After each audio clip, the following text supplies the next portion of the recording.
नमस्कार दोस्तों, आज की इस वीडियो में बात करते हैं कण्व वंश की।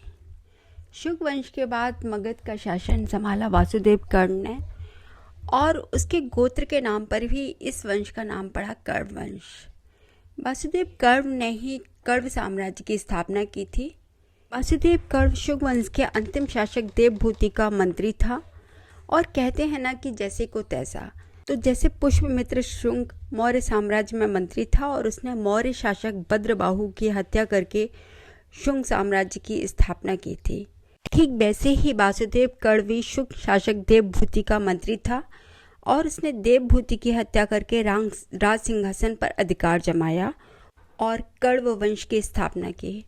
हालांकि देवभूति एक कमजोर शासक था, इस कारण कई प्रदेश मगध से पहले ही निकल गए थे और जो बचे भी थे उन प्रदेशों में काफ़ी अव्यवस्था थी। कण्व वंश के लोग जाति से ब्राह्मण ही थे और कण्व ऋषि के वंशज माने जाते थे।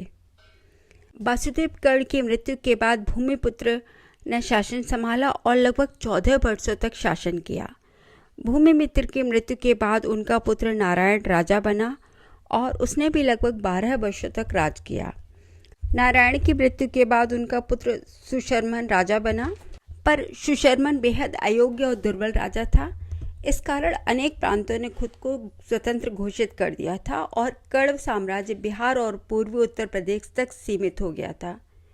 28 ईसा पूर्व आंध्र वंश के संस्थापक सिमुक ने राजा सुशर्मन को मार दिया और इसके साथ ही कण्व वंश का अंत हो गया और कण्व वंश के बाद सत्ता सतवाहनों के पास आ गई।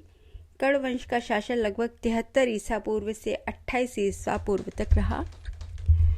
इसी के साथ कण्व वंश समाप्त हो गया। नेक्स्ट वीडियो में बात करते हैं सतवाहन वंश की। तब तक के लिए bye, take care, thank you.